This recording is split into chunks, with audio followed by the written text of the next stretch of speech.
is Tim Grierson. I am the senior U.S. critic for Screen International. I'm so happy to be doing this Q&A tonight. One programming note, the person who's over the camera is not able to be here. She is very much under the weather, and she apologizes. She wishes that she could be there, especially with this big crowd for her film. But we're very happy because the cinematographer and producer of Tale of Silyan is here. Please give a warm welcome to Jean Dakar.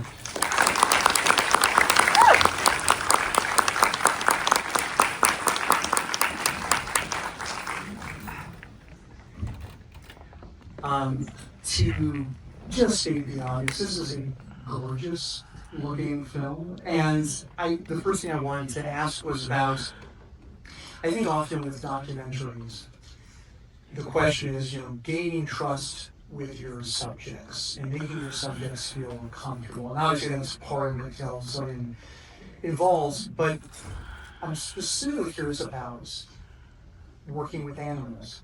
And do you as a cinematographer and working with camera, are you building trust with an animal at the same time? How does that part work? It's a very good question. First of all, thank you very much for coming. So, trust is unbelievably important when you're shooting a documentary, especially a documentary with this kind of approach. Me and Tamba are very visual storytellers, so we knew from the beginning that we didn't want to do a documentary with talking heads or interviews, but instead dissolve into our subjects, both human and alien characters. So I think, something that I realized quite early on was you have to forget this idea of production, even though this is, shoot. And instead, really immerse yourself into their world or into this family. You have to become part. We decided to become part of this family, and we happened to have a camera with us. This was kind of the philosophy of how we've seen it.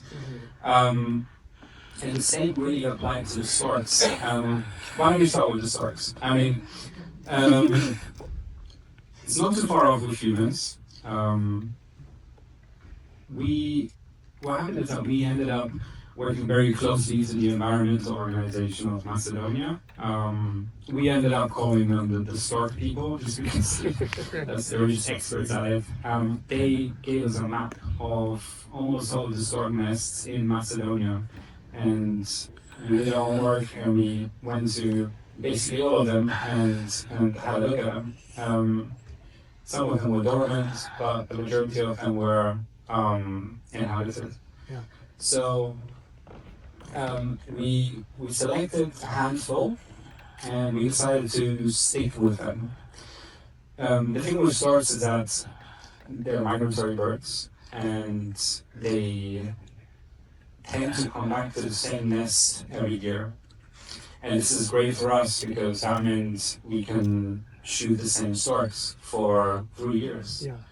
And what this basically meant in practice was that we had entire generations of storks that grew up with us, which was really important, especially because when you're filming them, your methods of getting them on screen can be quite intrusive, especially like when you're using equipment like a drone, which means a lot of noise, and it's a weird, flying thing that's, around them. But especially the storks that the ones where we have been with them from the beginning, the one when they hatched from their eggs, they knew what we were doing. They understood that this is not a threat, and they allowed us to come really close. And those were the storks that actually we ended up flying with as well. They allowed us to fly with them with the drone. So this is how we ended up shooting the storks. And so the humans, I think that, unless you're shooting a project where is like hidden cameras, which I haven't seen a documentary with like hidden cameras or anything like this. Your character is always aware that of you and of the camera, so this is inevitable. And I think this also means that somewhat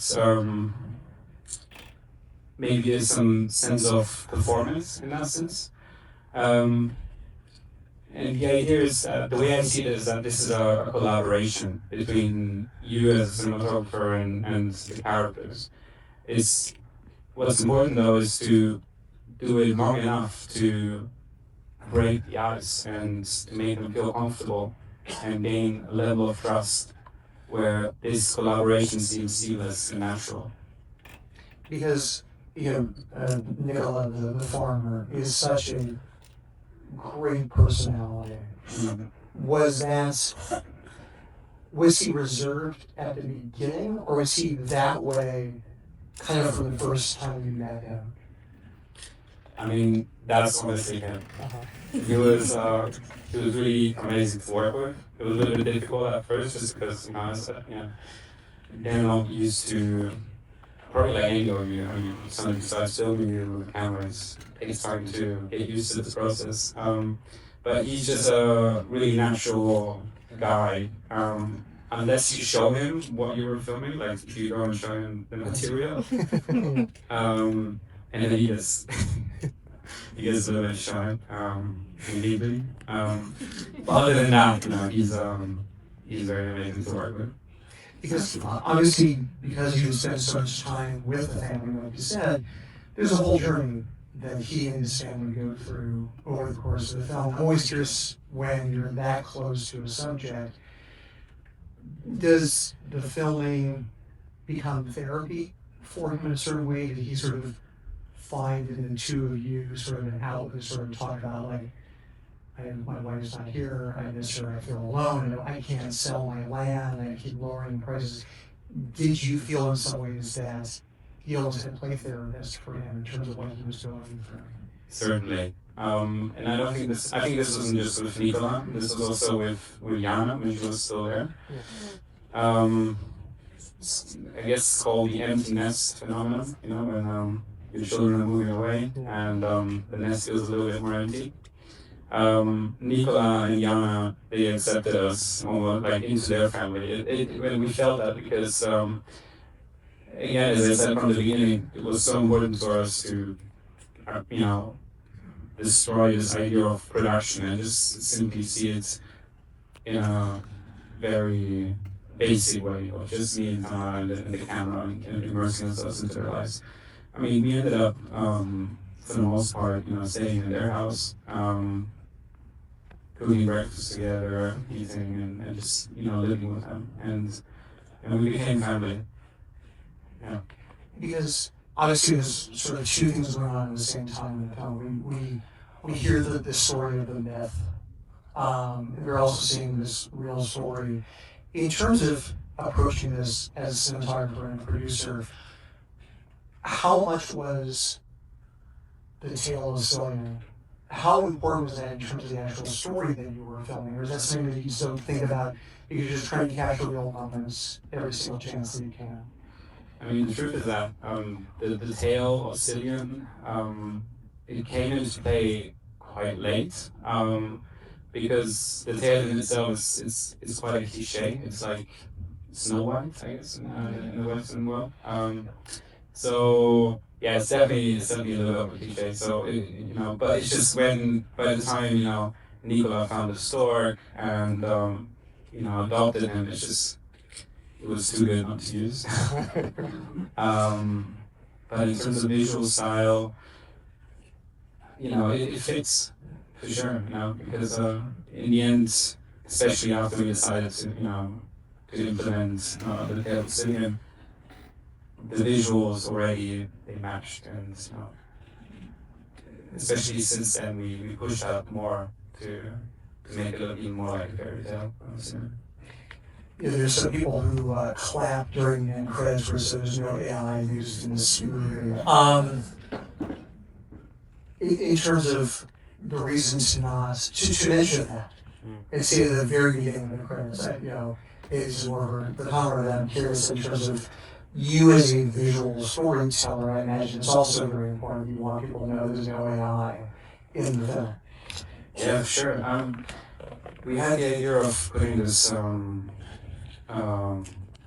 no AI banner around a year and a half ago when Sora came out, which is like an AI generative AI program, which creates incredibly realistic imagery, purely AI. And especially of birds, I mean, it was just unbelievable. I couldn't believe it when I seen it. And it just happened like this. And it was a little scary at first. And we did feel threatened. I'm not gonna lie. I mean, as filmmakers, you start to question a lot of things, especially because us as filmmakers, you know, we dedicate years of our lives for telling a story. And just the idea that now you could make all of this, you know, with AI. We didn't like that idea, and to put this banner, it's a form of, I guess, rebellion and a bit of protest. And we like the idea that, you know, films are made by humans, and not by AI. Yeah.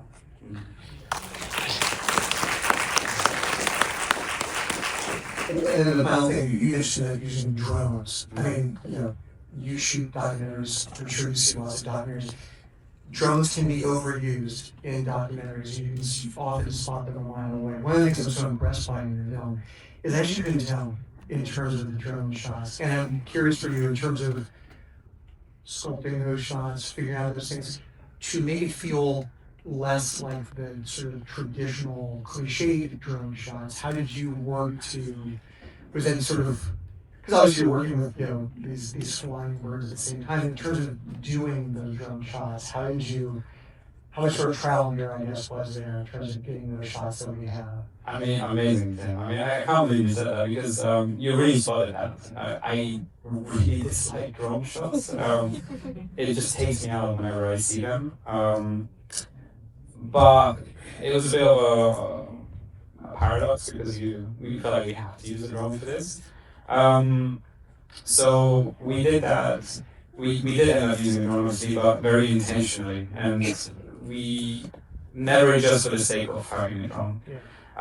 It helped us greatly, you know, as a tool to capture the material that we did, to capture intimate and real moments of storks, and even just to be able to fly with storks mid-air. I mean, when this happened, I couldn't believe it, but, you know, it happened. And I'm really glad that you noticed that. The drone shots here feel more organic rather than forced. Yeah. Thank you so much for being here, Sean. And congratulations on just a gorgeous movie. Thanks so much. Thank you.